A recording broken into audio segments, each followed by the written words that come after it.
All right, thank you all for attending. We'll call the meeting to order. So before I call the meeting to order, I just wanted to publicly welcome our newest member, Jeff Lang, to the London Police Service Board. He's a provincial appointee, so give him a warm welcome. Welcome, Jeff. So this is the first time this police board has had a full complement, 7 members, so here we are. So now we're ready to do some more work for the community. So we'll look for any disclosures of pecuniary interest. Seeing none, we'll get into the meeting. So introduction of new business items. I know I have 2 items that I was wanting to introduce, so I'll just ask the Vice Chair to just chair for a moment. Absolutely, go ahead.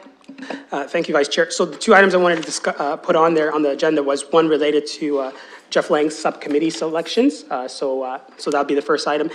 And the other item was I wanted to discuss the impacts to animal services and how that impacts the policing here in London, so from administration. So those are my 2 added items for new business. Do I have a mover? Seconder? Second. Deputy Mayor? All in favor? And it's passed. So I'll take the chair back from you. Thank you. Just look for any other additional items from the board. Seeing none, look for approval for the March 21st meeting. Look for a mover. Moved by the mayor, seconded by Vice Chair Todd. All those in favor? And it carries. Human Resources Report. Look for any discussion or comment from Deputy Longworth. Seeing no discussion, look for a motion to approve. Moved by Javid, seconded by Susan. All those in favor? It carries. Geez, I really have getting a workout with my neck. I stretch, look left, right, to make sure I don't miss anyone. All right, so we'll go to Deputy Chief Williams relating to quarterly report on complaints. I don't know if you wanted to speak on that or if you just wanted to go right into questions. Just briefly, complaints are something that we monitor on a regular basis as we move throughout the year, and then usually looking back 3 to 5 years, and we look to identify any trends or any areas of concern. But in this case, none have been identified, and we're roughly the same as in the last few years. Thank you, Deputy. Look for any questions related to that item. And I guess maybe just for, we'll do them as A, B, and C, and D. So it'll also be the Crimestoppers and pursuit statistics, as well as the mandatory report to the board related to the 2018 Criminal Investigations Division's report and the public reports and correspondence. So if you maybe just want to summarize those other 3 items, and then I'll turn it up to the board to see if there's any questions.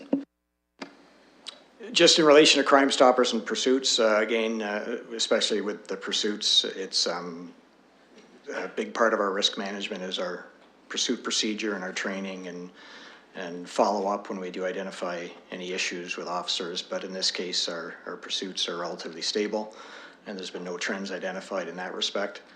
And in relation to unless you want to stop, but I have a comment about the following item as well.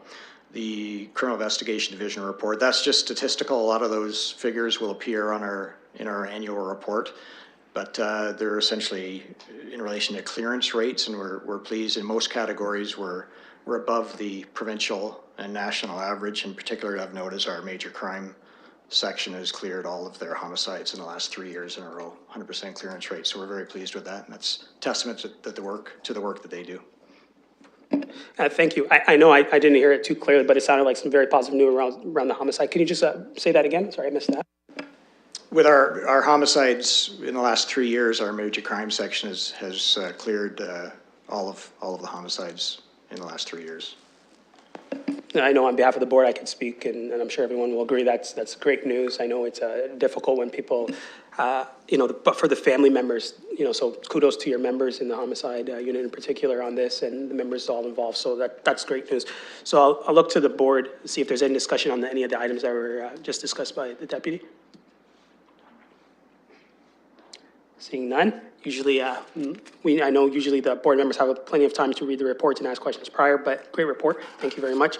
So look for a motion to receive the information from the deputy. Moved by Vanessa, seconded by Javid. Any further discussion? All those in favor? And it carries.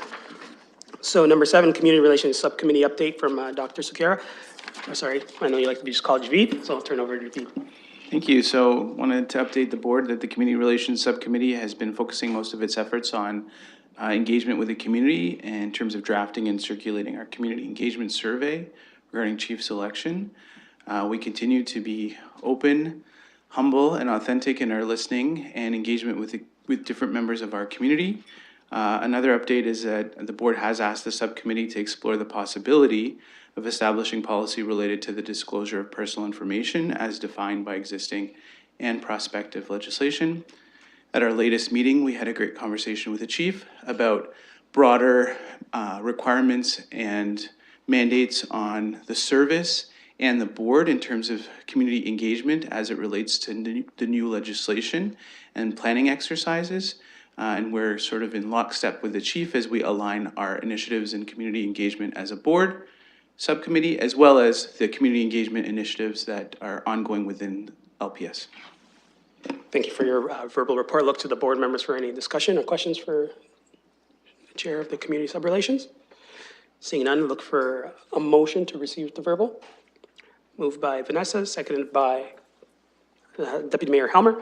All those in favor? And it carries. Thank you.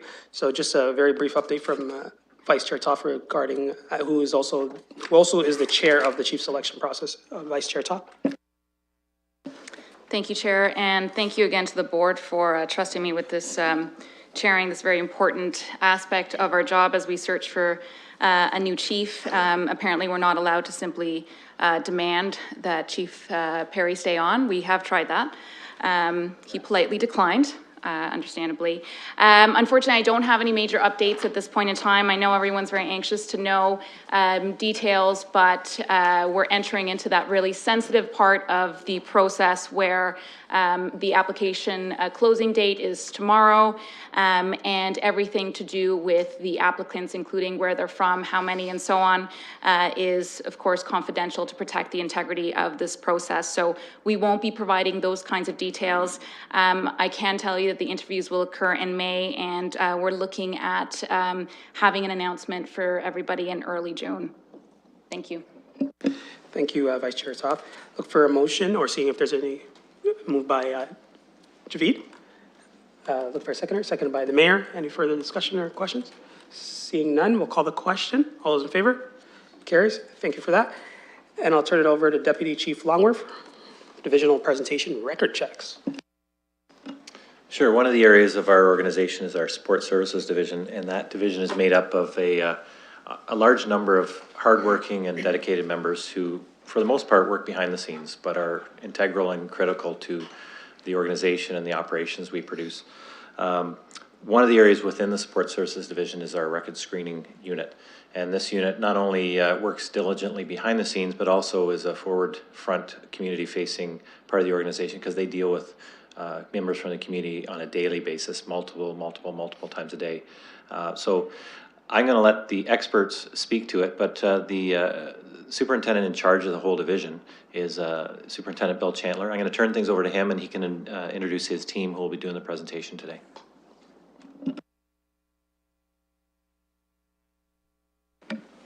Thank you, Deputy. Good afternoon, Board Chair, Board members, Chief Perret, deputies.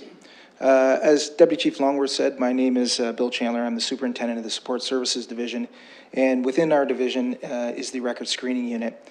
And the Record Screening Unit is responsible for providing the police background checks that are requested by members of the community for reasons such as employment and volunteerism and those types of things. It's my pleasure to introduce to you the members of the Record Screening Unit who are here today to provide you with some information on the operations of the unit. Here today with me is Staff Sergeant Glenn Hadley, Sergeant Syl Leclerc, Supervisor Kelly Quinn, and Record Screening Operator Christine Finnemore. Before I turn it over to Kelly for her presentation, I would just like to take a quick moment to acknowledge all of the outstanding efforts of these members, as well as the other current members and former members of the unit who have made numerous enhancements and changes and updates to our processes and procedures, which have resulted in significant efficiencies. And those efficiencies have significantly mitigated the backlog and wait times for members of the public who are seeking police background checks. which have for a number of years been a source of frustration and complaints from the public. These members have done an outstanding job of addressing that issue. So I'll turn it over to Kelly Quinn for her presentation.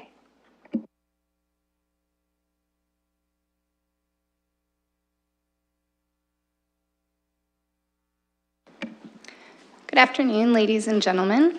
As the superintendent mentioned, my name is Kelly Quinn, and this is my colleague, Christine Finnemore. And we are just going to talk to you briefly about record checks within London Police.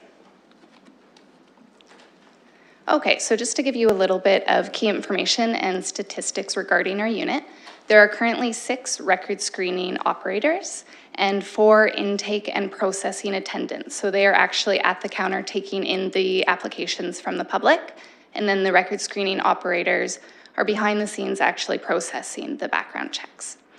So just to let you know, we do about 30,000, in 2018, we did 30,298 record checks, and that averages about 83 per day. So that takes into account holidays and weekends. And then online, we take in approximately 48.8% of the record checks, and walk-in at the counter is about 51.2%. So it's a pretty close balance between the two. We currently offer 3 record checks. So we have level 1, which is a criminal record check. Level 2, a CRJMC, so that is a criminal record and judicial matters check. Level 3 is a VSC, a vulnerable sector check. We also offer other services within our department. Some of those are a record check for adoption purposes, a local record check for non-parent custody. So if you're the non-biological parent seeking legal custody. For record suspension, formerly known as a pardon, name change applications, file destruction, and reconsideration or an appeal. So we have 2 ways to apply for record checks. You can come into the London Police Service. We're open Monday to Friday, except on holidays. Our hours are 7 a.m. until 7 p.m. And the applications are taken in by the IPAs, or the intake and processing attendants. And the ID is verified by those IPAs. The fees are taken. And then we also offer an online service. So this is 24/7 convenience, so you can apply from home, anywhere where you have internet access. It's a secure system. If you are over the age of 21 with established credit history, you can apply for a level 1, 2, or 3 check, or a check for adoption purposes. You can pay by credit card or debit card, and we utilize a third-party company called Forest Green, and that's about it. So just to give you a bit more information about our basic record check, or the criminal record check. This is most often used for financial institutions, municipal and bylaw licensing, travel and immigration, and retail industry. It is known as a basic check because all that will show on this record check are criminal convictions from the RCMP National Repository and or local databases, and then as well summary convictions for the past 5 years when identified. This level of record check will not show any pending charges or outstanding judicial orders. It will release findings of guilt under the YCJA when applicable, and it will not disclose an absolute or a conditional discharge, as they are not a conviction but a finding of guilt. So the level 2 record check, the criminal record and judicial matters check, it is most often used for positions such as board of directors, IT personnel, construction staff at daycares, schools, hospitals, and long-term care facilities. So those are people whose job does not actually deal with the vulnerable sector within those areas. This type of record check will also show criminal convictions from CPIC and or our local database, and summary convictions for the past 5 years when identified. It will show findings of guilt under the YCJA. It will also show absolute and conditional discharges within the disclosable period. So absolute discharge being 1 year and conditional discharge being 3 years. And it will also show pending charges and court or judicial orders. So finally, we have our level 3 record check. So this is for the vulnerable sector. So this is for employment or volunteer where the applicant is working directly with the vulnerable sector. So that can be children under the age of 18 or anyone with a physical or mental disability. It will show, it's our most complex level of record check, so it will show criminal convictions from CPIC and or our local database, summary convictions for the past 5 years when identified, finding of guilt under the Youth Criminal Justice Act, absolute and conditional discharges, again within that disclosure period, pending charges, court, judicial orders. It will also show non-conviction information when it meets exceptional assessment, not criminally responsible for reason of a mental disorder, and record suspension or pardon information when authorized by the Minister of Public Safety.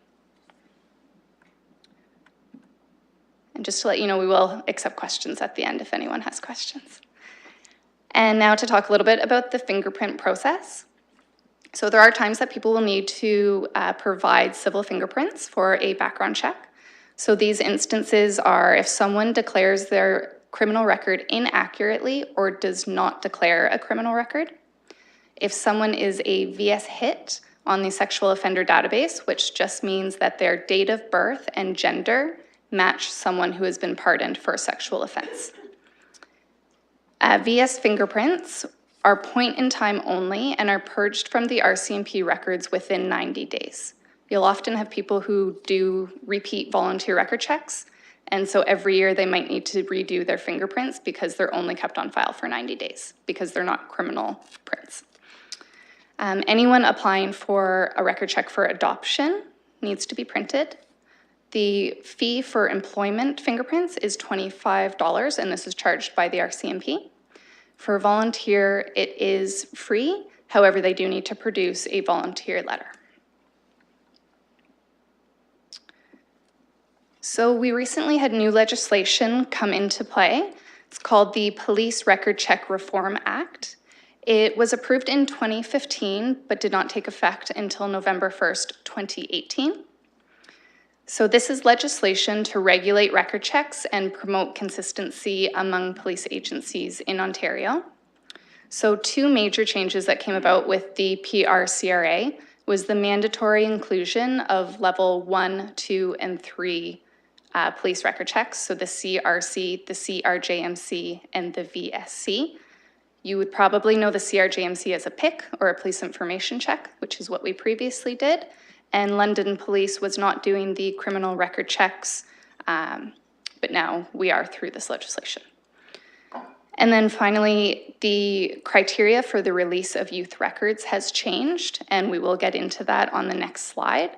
But the biggest takeaway from that is that results can only be released to a government agency if a youth would like to apply for a record check. So just to talk about that a little bit further, youth, so under 18, can no longer obtain a record check from London Police unless it is for employment with a government agency or to volunteer with a government agency. So it will be released to the requesting agency if they have a criminal record only. So if someone applies to a government agency, they do not have a criminal record, they will receive their results. For a youth, if they do have a criminal record, a copy of that record will go to the agency. Youth must be fingerprinted in order for results to be released, and youth convictions will be disclosed with the appropriate disclosure period. So summary charges will be disclosed for 3 years, and indictable charges will be disclosed for 5 years after the disposition date. The disclosure period will begin after the youth sentence has been completed in any case of probation or court orders. So we've had a lot of new changes this past year. One of those changes is how we operate our front counter. So we have a migration of a walk-in module at the front counter. So this is an add-on feature to our existing online application software provided by Forest Green. It allows for a smoother application process with less room for error. It streamlines the administrative duties, such as filing and purging. It offers up-to-minute viewing by a record screening operator, and it is easier to track statistics because now we hold all of our information on the same system. And then we have also integrated ForestGreen with Versadex, which is our in-house database. So this is really handy because for the operators, it means a lot less querying. You can do all of your queries through one process. So it allows quicker database searches on CPIC, PIP, and Versadex. It allows a quicker turnaround time for applications. It increases the number of applications we can process. And our goal in the future is to have a secured electronic results by way of email. So instead of mailing them out and having the 3 to 5 business days, people would be able to accept it securely through email. So that is all we have for you today. Would anyone like to ask questions? Yep, I guess we have Helmer right away. Go ahead.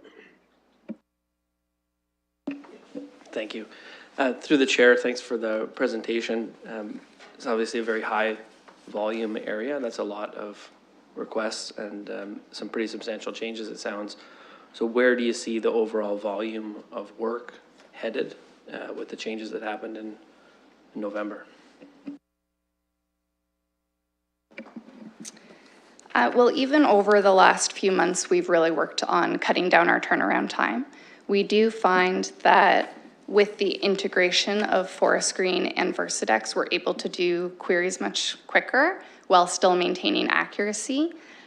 So last year we were looking at about a 8-week turnaround time, and we now have it down to 2 to 3 weeks, which seems to be a great number. Ideally, we'd like to even cut that down lower.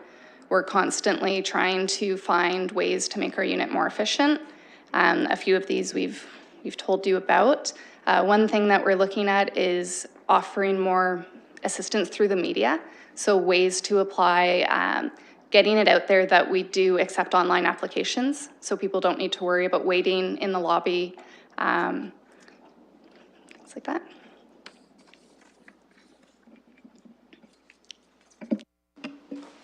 Thank you. It seemed like an extremely efficient operation now. I just want to be really clear. I meant more on the sort of the number of requests that are coming in, you know, and so I'm of sort of two minds around the record checks. I think in some cases it's really important that people are doing the record checks and requiring it of people and asking for it. Same time, I'm not sure sometimes people think it's going to tell you everything you need to know about somebody, and it's not. You know, it's not a solution for making your own assessments about people and whether they're well suited for jobs and volunteer opportunities and things like that. And so I think sometimes there's a incorrect expectation and pressure on people to go through this process and constantly be, oh, I want a record check on this person, I want a record check on that person, and there's a lot of demands for the record checks. And the changes that have happened, in particular around the youth, whether they can even get one of these record checks anymore, and what will happen, who will they disclose that to. I wonder if that message has been communicated out to the community that, you know, if you're a volunteer agency and you're asking for a youth to have a record check, you know, that might not be an appropriate thing to be asking for anymore. And that the volume maybe would go down a bit so that the focus can be on areas where there really is a significant need for those record checks, the more intensive work that's required. That's sort of more what I was trying to ask about in an awkward way. No worries. Well, we definitely did put a lot of public education out last year in 2018 when the new PRCRA came out in regards to youth. I think our volume continues to go up, even though we're not accepting applications from youth. Just in the current society that we live in, everyone wants a police check, and even more agencies are requesting them for even adults. I guess our biggest point is to make sure organizations are aware that they need to do their due diligence on youth as well, any way they can. So reference checks, when they hire someone, definitely looking to see their past work experience, talk to people that they know. Not sure, Sergeant Leclerc, if you have anything to add in respect to youth? The PCRA are governed by the province of Ontario, so they write the rules and regulations that we have to follow. And that was the main change of keeping consistency throughout the province as to what police forces can and cannot release. So the onus has gone back onto these agencies requesting these background checks to really look into their applicants' background themselves, especially when it comes to youth. Mayor Holder? Thank you, Chair. I want to stay on that issue for just a moment if I can. There was a time I was in federal government, and one of the complaints was the long time it took to get a record check, particularly when one was volunteering, not necessarily with the government agency, but outside of that. Can you give me some indication, perhaps you've clarified that, but just for my benefit, my first question is, someone comes in because they're volunteering or have employment that involves, let's just say, young people for the sake of discussion, and it may not be employment with a government agency, but what would you think, what's the turnaround time on that, please? So the turnaround time is the same for any type of record check, any level of record check, whether it be for employment or volunteer. So it is 3 weeks right now.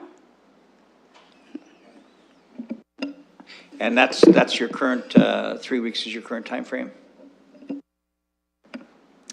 Yes, it's between 2.5 to 3 weeks right now. We do post on our website every day the date that we're working on. So for example, if you went online today, I believe it said March 26th. 26th, yeah. So March 26th is the date that we're working on, which puts us at exactly 3 weeks. So if anyone is ever curious about their status of their record check or how up to date we are, they can go on the website. It's a banner that pops up as soon as you go into the record check tab, and it will tell you what date we are working on. So through you, Chair, be it a local record check, RCMP, is it all tied into the same CPIC type process, 3 weeks and the like? Do you see any distinction between something that would have a broader national RCMP check versus local? Again, just to give me a sense of timing, please. So local record checks are done very infrequently now. They can't be used for employment or volunteer. So we might see one a month now that actually comes in. For the 3 levels of record checks, the CRC, the CRJMC, and the VS, the CRC queries a little bit less, but the way that we do the process is the same. So just for an example, if anyone has lived outside of London in the last 5 years, they have to make note of that. So we have to check the police information portal for any police involvement from other agencies. If they've lived in a town where they don't subscribe to PIP, then we actually have to send them, that agency, a CPIC message. Wait for that to come back. And then we are doing a query of the national repository, our local system, so there are several checks that go into it. So it's definitely easier to keep it all on the same page and keep all of the record check levels together. I hope that answered your question. So, Chair, one last question. I think it ties into what Deputy Helmer was talking about in terms of our vulnerable sector check. That was always one of the big issues that we dealt with in prior government, often where youth were doing volunteering with other youth and or if adults were dealing with other youth. But if I've understood from what has now been said, provincial regulations suggest that youth who are volunteering or youth who are working in a non-governmental agency, you do not provide those record checks. Is that correct? That is correct. The way that the legislation is set out states that we cannot release results for a youth record check if it is not a government agency.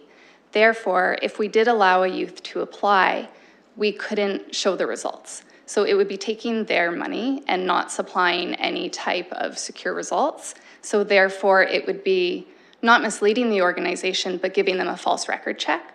So London Police has said, youth who are not applying to a government agency cannot apply through London Police because we cannot give you the results, and we do not want to accept your money for a false record check. And I know, several other agencies have followed suit with that. We do have meetings amongst agencies to information share and get all of the latest updates through agencies so we can remain consistent. And just, Mayor, if it's okay, I know I saw the Chief's hand up earlier. Did you want to say something, Chief? I just wanted to maybe reiterate some of the stuff that Kelly has talked about, and it kind of goes back to what the mayor was saying about these delays. And we know that, I mean, this is my opinion, there's an over-reliance on these checks sometimes without employers doing their due diligence in background investigations and checking with references and using this as, you know, the fail-safe. And then often what we get from some of these businesses is like, I need them tomorrow, so you need to speed up the record check, and can you bring in extra staff? Can they work overtime? You know, your failure to plan doesn't fall on us. And you know your hiring periods. We're going into one right now with the summer employment, and everyone, you know, holds off to, you know, May, maybe the end of May to start to do all their hiring, and then they wonder why the background checks aren't there. There's a spike in activity. So they have to do a better job of planning around that as well to reduce that wait time, because we will have those peaks. And yes, from time to time, we will do some overtime, but the reality is they need to do their part as well to reduce that wait time, as opposed to relying solely on the police to do that. And I just wanted to kind of talk about that peak time. And we have one every spring. We have one every time we go back to September as well, with you know, the sports and the teachers and some of the other things that go on. So I just wanted to comment on that. Looking for any other speakers? Vice Chair? Thank you again for that very informative presentation. I'm just curious, in the vulnerable sector check, the level 3 that you were talking about, you mentioned the non-conviction information when it meets exceptional disclosure assessment. Is that an assessment that's regulated? Is that internal policy? What are some of the factors? I'm just curious about that.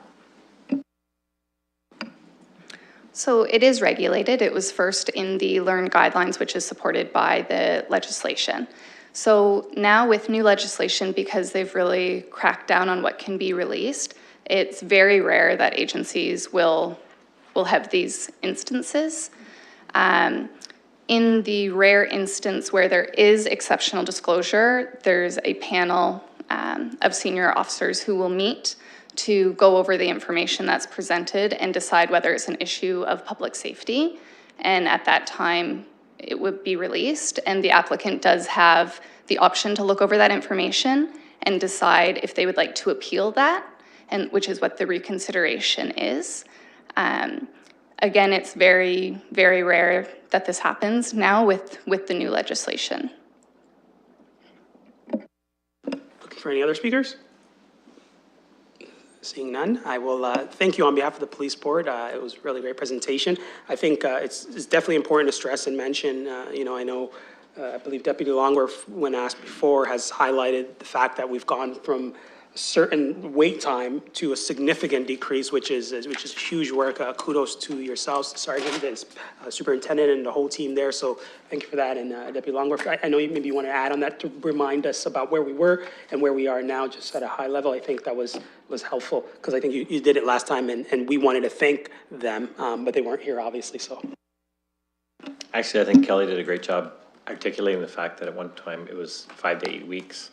We've narrowed it down to 3 weeks, and a lot of it comes from the commitment of them and rescheduling. That used to be an 8:30 to 4:30 operation. We've now expanded that to 12 hours during the day to provide a better customer service to the customers. But kudos have nothing to do with me or any of the people sitting down there. It's the people that actually do the work. So well done. thank you very much for your presentation. So remember, you can, for those people following at home, all 10, you can apply online to and not have to make your way downtown and pay for parking. So that's a benefit. So And just wanted to say thank you for your time as well. thank you all for coming. So look for a motion to receive that presentation. Moved by Vanessa, seconded by Deputy Mayor. All those in favor? And it carries. So I know I had the two new business items. The first one was, as you know, we have a new member, Jeff, and we have a number of subcommittees that members sit on.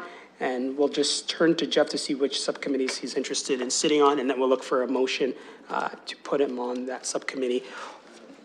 So, Jeff. Thank you, Chair. At this point, I think I'd like to sit on the Budget Administration Committee. Sounds great. So look for a motion so moved by Vanessa, seconded by Helmer. Any discussion? So all those in favor? And it carries. Welcome to the very exciting and high-profile budget and negotiations team.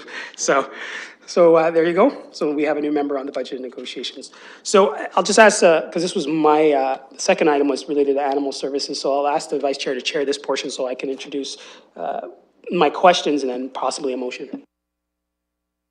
Chair, I understand you have some new business before us. Yes, presiding officer, I do. So I did have a question to administration. I know, having heard from a particular stakeholder in the community, there was some changes that were made around animal services and what those services, who was providing those services, and now what it sounds like is the responsibility may fall on to our frontline officers and the London Police Service, so there might be some impacts to us. So I just wanted to kind of ask the chief or deputy chiefs, whoever can answer that question, kind of what that means to our service and what we could do in the interim. And potentially I'm wanting to see if I could consider if we just, have administration draft a letter where the board can support to raise that to the province. Yeah, just first of all, it's unfortunate I'm retiring because I would really like to work with Mr. Lang on the next budget, next 4-year budget. It was probably one of the highlights of my time as chief, with sitting in here for several hours, but anyways, it's another story, another day. The OSPCA, so the Superior Court of Justice issued a decision recently that has impact on the OSPCA Act and their ability to enforce certain animal welfare laws in Ontario. So there was an agreement struck that allowed them to continue until June 28th, except for livestock and horses. Essentially the concern is that this may just fall in the laps of police services to provide these services without without adequate resources, without adequate training, or significant funding that may result from taking on these investigations. So I know that several police services and the Ontario Association Chiefs of Police as well has been speaking with the government to look to a different strategy or maybe a provincial strategy around this so that, this doesn't fall to police. We do not believe should be a policing responsibility. It has worked since, the early 1900s where it was carried out by others to do this. So hopefully we can come to an agreement so there's not an impact locally on the workload of our officers and eventually which could have an impact on the budget. So it always comes back to the budget. Any comments or discussion? Thank you, Vice Chair. So I do have a concern. I think that's why I want to bring forward a motion to ask the administration, work with our administrator to draft a letter to the province to just kind of flag this for them that the London Police Service has this as a concern, as well as CCing our local MPPs and the Ontario Association of Police Services Board. Why this is a concern, why I think Londoners should be paying attention is this may have an impact on our budget. I want to make that very clear from my perspective, as well as we heard from the chief here, our officers aren't trained to do this work. And in the past, I've been very clear on what I believe that police should focus on police work. They have important things to do, not to say the work of, going after and chasing down a dog down the street to catch him isn't important, but the police have significant and very important work to do. Not to mention the fact that here in London, we're second lowest per capita police per citizen. That's an important thing to recognize that only exacerbates things here for our locally. And I think it's important for this board to do what they can to raise those concerns, because at the end of the day, it's going to come back to City Council for cost and wait times and response times, and everything will be impacted. And so I'd like to move that motion. Hopefully Jennifer was able to capture my long-winded motion, and I'll look for a seconder. I think I'll look for a seconder. Seconded by David. Any other debate? Questions? All in favor? Oh, sorry. I just want to say, I think it's a good thing to raise with the province. I'm sure they're already working on it. I mean, this is a pretty significant ruling. It's got ramifications all over the province, but I think the chair is making good points that there's a lot of things that police are already responsible for. And I'm not sure if they're going to just rewrite the law, or if they're going to look at maybe appealing the decision. I'm not sure, but I do think it's something that we should be advocating to the province on, and I support the chair's motion. Any other discussion or questions? All in favor? And the motion passes. Back to you. All right. So those were our two new business items. So the next, sorry, Mr. Mayor? Allow me, if I might, we've got a coming up, Chair, a fundraiser for Crimestoppers fairly soon, of which I'm going to jail, apparently. Deservedly so by some standards, but for those who are not going to jail, it would be any support for people who participate in Crimestoppers. You looked at the statistics just today, and you appreciate how important the work is that they do, and assist and support our police. So I would encourage the people listening, but people everywhere to help support the good work that we're doing. And for those going to jail, to say thank you to them. And I'm sure if the chief is going to speak, I won't speak about the new constables that have been brought in as of this morning, so I will say nothing because I don't want to spoil the surprise. So Are you speaking? I can introduce it for him. So the mayor was asking if you'll remind the public about the graduation ceremony this morning that we had, about the new recruits and everything. So.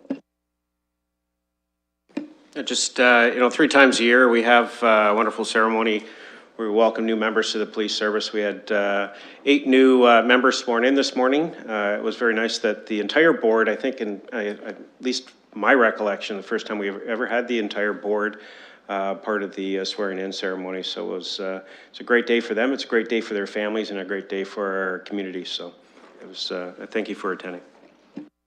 Definitely was a special moment, I'll add, and I know it was John, the chief's last graduation, so it was actually extra special in that regards. Mayor? I was going to say that I thought that the chair of the board was unusually articulate today in his praise of those individuals and their families. Well done. I really mean that. Well done. Thank you, Mr. Mayor. So the next meeting will be Thursday, May 16, 2019. So I know officially we'll be adjourning, but just so members of the public don't get confused, there will be that open mic opportunity. I know there's been at least 2 groups of community members and stakeholders that want to speak to us during the open mic portion, which will happen in a few seconds. So I'll look for a motion to first adjourn the London Police Board meeting, moved by Deputy Mayor Helmer, seconded by Vanessa. Any discussion, any debate? All those in favor? And it carries. Great. So now what will happen is we have an open mic opportunity for members of the community. I know there's 2 groups that are wanting to speak before us to the police board member. This is an opportunity for you to raise any concerns related to our roles as police board members. And I just want to remind folks that they have 5 minutes each. And I'll invite anyone who chooses to speak to come before us and share their comments. All right. And again, no one's required to state their name or anything like that. And if you feel uncomfortable with where you're at, you're more than welcome to come downstairs. So go ahead. Am I supposed to state my name? No, you don't have to. Okay. I'm here today to ask the London Police Services Board to take a look at community policing and to allocate more resources to expand the foot patrol and bicycle patrol section of policing. In the last 6 months, we met twice with the Uniform Division of London Police Services and to discuss policing in our neighborhood, because we feel that the approach to policing is failing our neighborhood. Our neighborhood is sandwiched between Richmond Row, the Thames River, south of Oxford and north of the downtown. And we have, I think we have unique issues because we get issues that come off of Richmond Row, plus we're in a near campus neighborhood, plus we're by the river. And we feel our issues are chronic and they're predictable and they're persistent. And a lot of us have lived there for a long, long time. We feel the problems are getting worse. And we can see that the way the police approaches these issues is not helping they're not resolving the issues, they're not moving forward. And so we decided to talk to the police directly to find a more creative and sustainable approach to resolving issues in our neighborhood. And what we found is that in both meetings, one was with the core unit and the last one in March was with Foot Patrol Division, they all agreed that our neighborhood is dense enough, not just based on the number of people that live there, but the influx of people that move through our neighborhood from Richmond Row, to support an extended foot patrol and bicycle patrol in our neighborhood. And what we discovered is London Police has 14 officers now that have to patrol Richmond Street, the downtown, and Old East Village, but they only respond to businesses. They will not respond to residents. And we were surprised that it's really a private police force just for businesses that residents pay for. And even when we suggested moving like a block into the neighborhood, the sergeant was reluctant because he felt that it's a dedicated business police force. So one thing he did offer us is that in the summer, he felt that police on bikes could move farther into the neighborhood because then they're quicker, and if they have to go to another emergency, they're mobile fast enough to do so. But the point is that we're here today because whenever we raise the issue of foot patrols and bicycle patrols, it doesn't seem to resonate with the police. When other cities are embracing these more creative policing solutions that are more personal, more friendly, more gentler, and they're more effective because police on foot and on bikes are quieter, and they tend to be able to go into alleyways and darker spaces, and they tend to, an element of surprise, catch behavior that is aggressive or illegal. And yet in this city, they don't embrace it. And I'm here today to advocate that you look at community policing, because I think that we're here today, but I think there's probably a lot of people that feel that community policing is failing. And we're trying to advocate for something more creative and more positive and more effective, because we don't feel safe right now. And we don't feel the police make us feel safe in its current form. And we're going to be asking for a third follow-up meeting this spring with the new, it was Chris Newton before, but now I think it's somebody new. So we're going to keep talking to the police, but we want you to support them because we feel that they're on our side. They feel that this is a worthwhile way to go forward in community policing.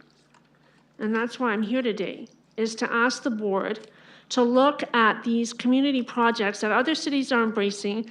It's creative, cheaper, more effective, and we think that police officers would welcome, being on foot, being on bikes. And they're intimidating. It sounds like they're not. They are. They're strong. Everyone knows they're strong. They're fit. And they can sneak up on you, and other cities have found this was a really good approach to community policing. And I'm here to ask you to support that and to ask for funding from council specifically to explore that type of policing in neighborhoods that can support it based on density levels. Thank you. And thank you for your submission, ma'am. I'll just mention, I know the downtown councillor is here observing the police board meeting. So I'll look for any other members of the public who wish to speak. Thank you, Mr. Chair. My name is Ben Benedict, 188 John Street. And before I start, a question of order. You've adjourned the meeting. Can you assure me that our comments and concerns will be actually placed on the record today, or are we just blowing smoke here? So sorry, I usually don't get into cross debate, but just for clarification. So we do hear you. This isn't part of the official board meeting deliberations because we don't know what members of the public wish to speak. If you want to be part of a delegation request, you can, but every board member here is aware of what you're saying. This is live stream, this is all recorded. So I just wanted to make that clear. You can watch this at home if you like. Thank you. So to begin with, participant in the North Talbot Neighborhood Community Association. And living on John Street, we are talking about the same area. And I think my plea is going to be directly to you, Mr. Lang, about supporting the budget and offering more resources to the Foot Patrol. Currently, as mentioned, there's 14 members. There should be 16. 2 are away. 2 promised new members have been delayed beyond the current budget year, which means we're 4 staff members short for our community. Now, what are the problems in our community? We've heard about the nuisance, the drugs, the noise, the violence. After the last election, not this one, Jesse Helmer came out to my home and stood with me one evening and witnessed the Barking Frog clientele and the other bars in our neighborhood urinating on my neighbor's property, committing violent acts, and basically having our street blocked up by taxis so emergency vehicles cannot access our neighborhood most evenings of the week because of these conditions. These are conditions created by this council. The noise bylaw, the patio bylaw have created conditions where nuisance problems continue to plague our neighborhood. Most recently, Mr. Mayor, in assisting my neighbor, Mr. Jason Sims, in approving a gravel parking area as a licensed lot, might have reduced some of the problems, but this is a major concern in our community. When the Seeps put up their parking lot, they were required to put up a fence to protect the neighborhood. Under this council, you've removed those safety guidelines for new businesses.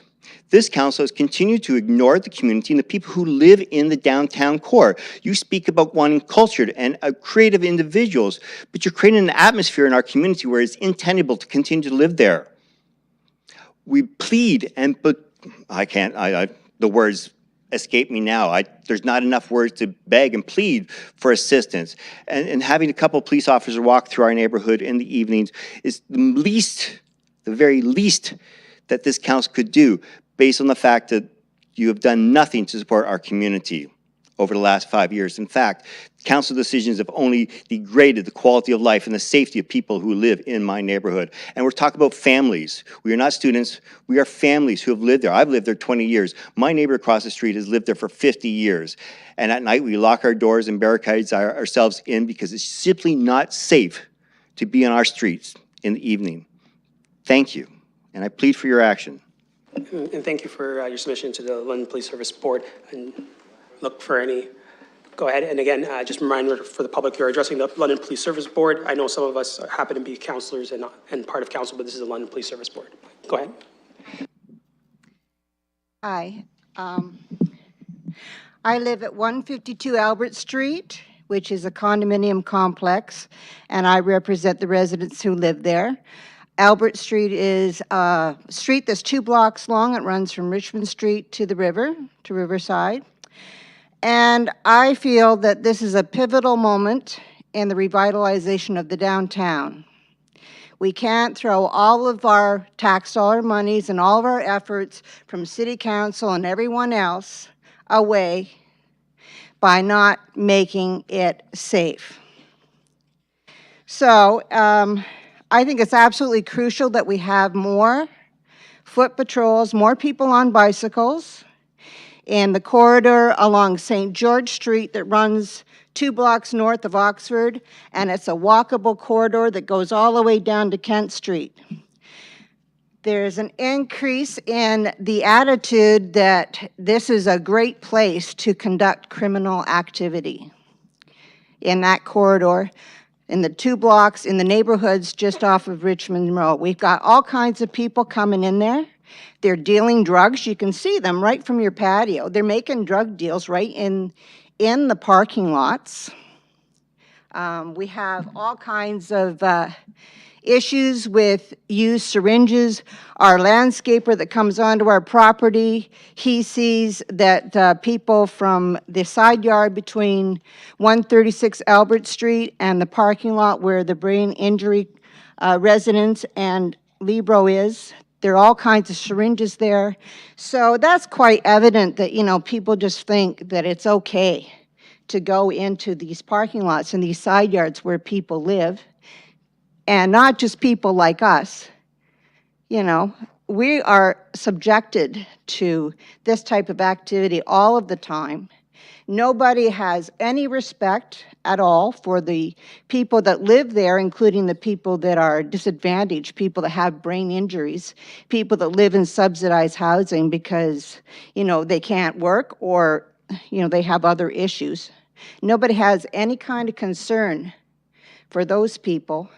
I mean, in my community of 24 condominiums, we've got old money, we've got the people that brought you companies like AMCO and Canada Trust, we've got academics, self-made people, entrepreneurs, ordinary working blokes.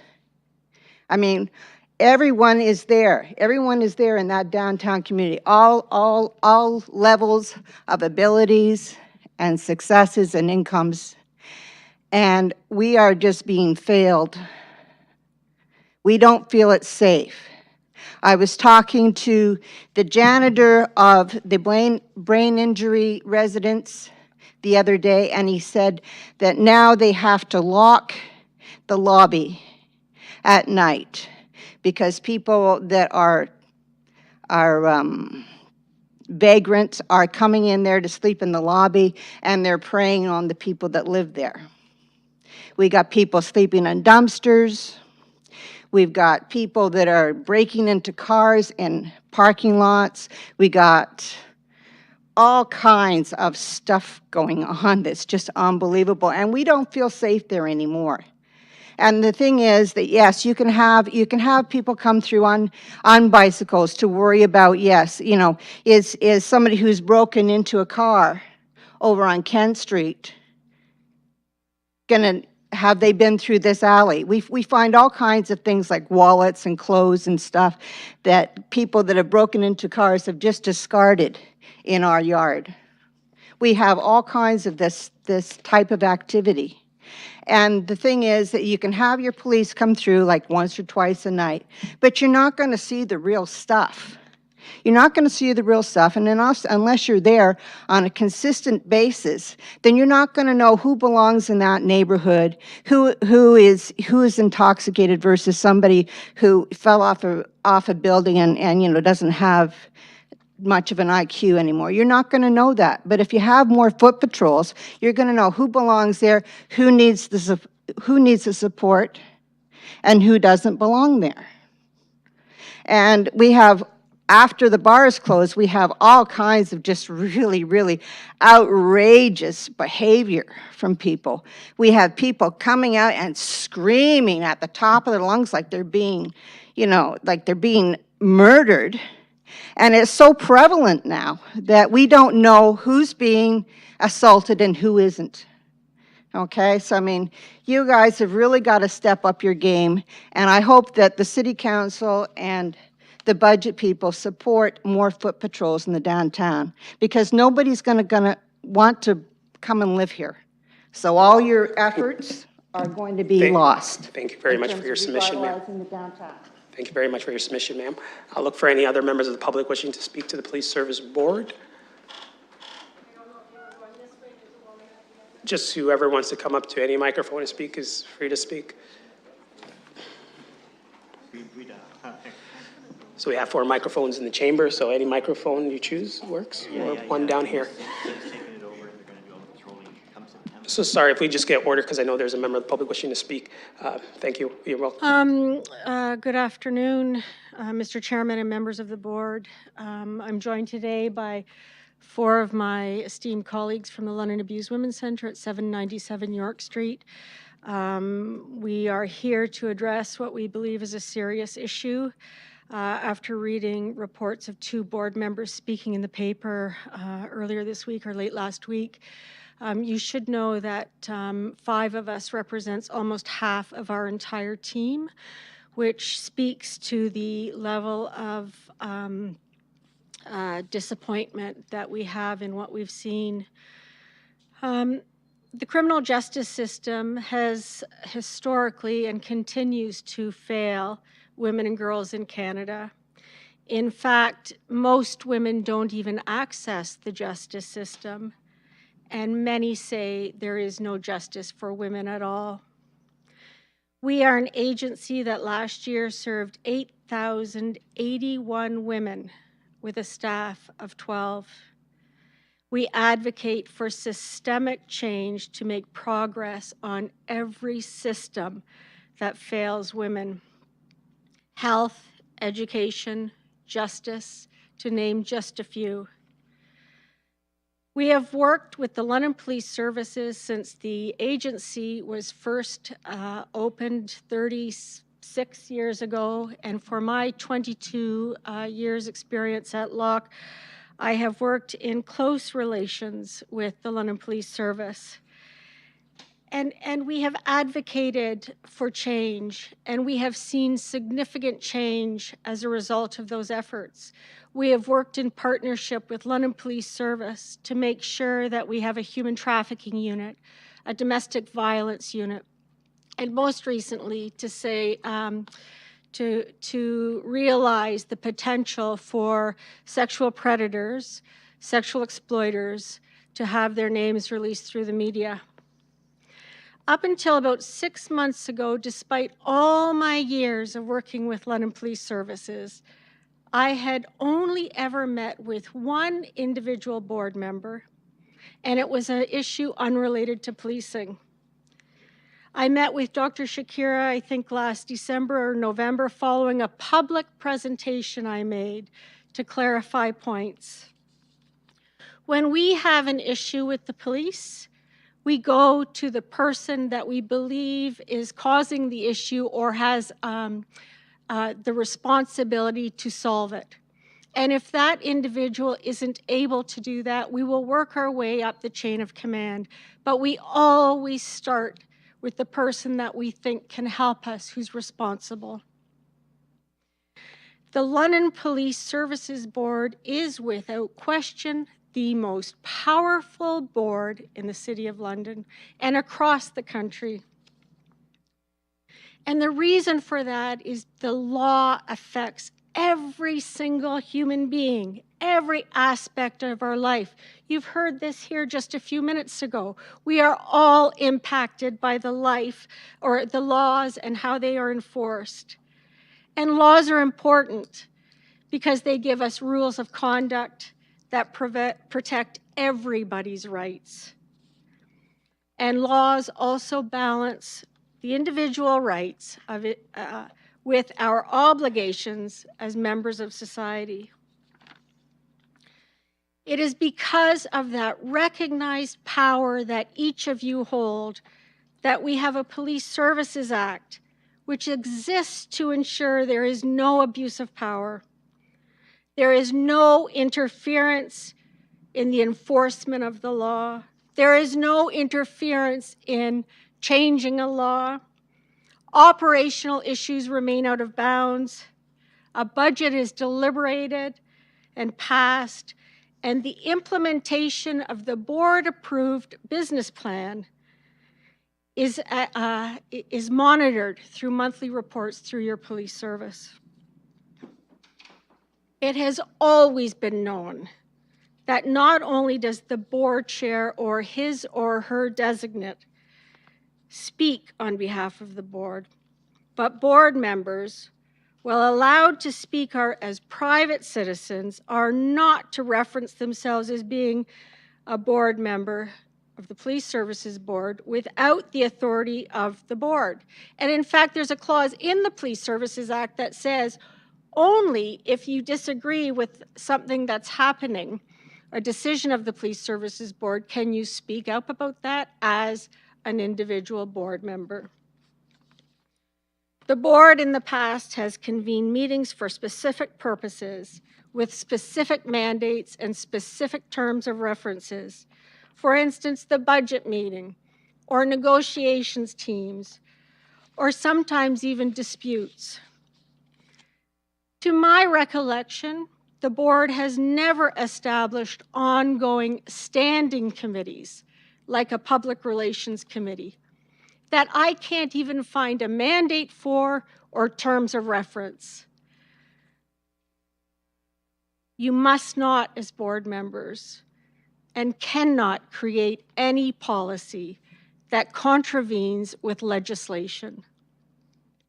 You must not and cannot take any action, whether public or not, that contravenes with operational issues or the chief's operational decisions. And in doing so, you undermine your police chief and your entire police service. And even more importantly, you undermine public confidence. Unscheduled meetings, meetings with small groups, speaking to the media afterwards, saying what you're going to do by way of action. That creates secrecy and not transparency, and it's inappropriate. You have a process in place that you utilized for the sexual violence policy, and it worked because it was open and it was transparent. We believe as an agency that this is a very serious issue, and we believe it speaks to the failure of the board to understand its responsibilities and the fundamentals of board governance. And so in conclusion, Mr. Chair, we make two recommendations. We recommend that this board receive training on their roles and responsibilities under the Police Services Act and as a governance board, so they understand their roles and responsibilities. We recommend that any committee you have, at a bare minimum, have a mandate in terms of reference and does not have private hidden meetings. And only in doing that will you restore the confidence of the public in the board.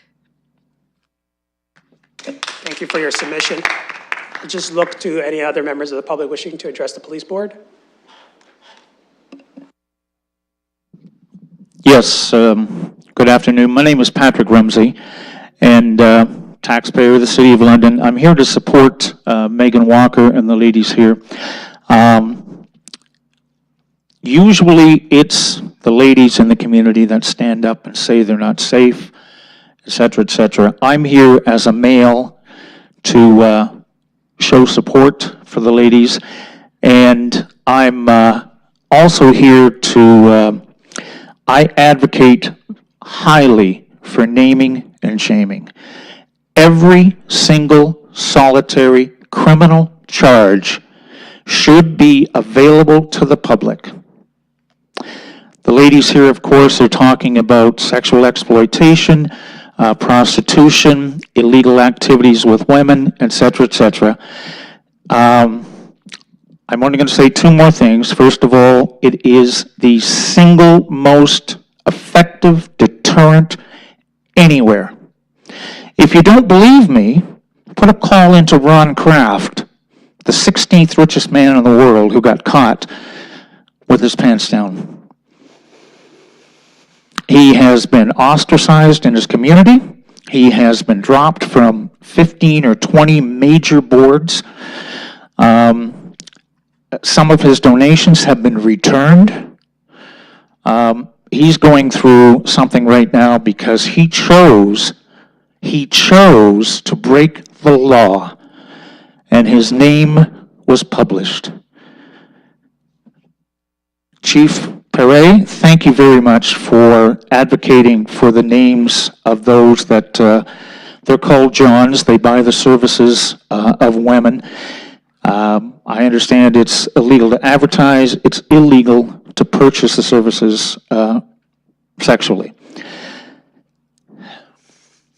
As a board, first of all, as a citizen, how dare you question Chief Perret on that matter? And apparently you've done it in an illegal manner. I was unaware that there's actions that you're not supposed to speak out of. I suspect that that's why you have the public participation after the meeting. The public participation meeting should be during the meeting. But I digress. If someone in this community, prior to Remembrance Day, steals a poppy box with 80 cents in it, their name is, and their photo, if there's a closed circuit camera, is in the media. They sure as heck probably needed that $8 for a sandwich. The person who's paying for sex, the person who is driving drunk, the person who is beating his wife, the person who, if we trust our police department, if we trust the criminal process of laying criminal charges, those names should be public for absolutely every single person. Whether you're a politician who used to be the mayor of this city, whether you're whomever, your name is public. Thank you, Chief Perret, for listening to the women here. And I want you to know that at least 49.99% of the men are also with you. Thank you. Thank you for your submission. Look for any other members. Going once. Going twice. Last chance to speak to the Police Service Board. And thank you all for your contributions. And again, the next meeting will be in May. Just a reminder, the board will be reconvening for in-camera items outside of the chambers in the committee room. Thank you.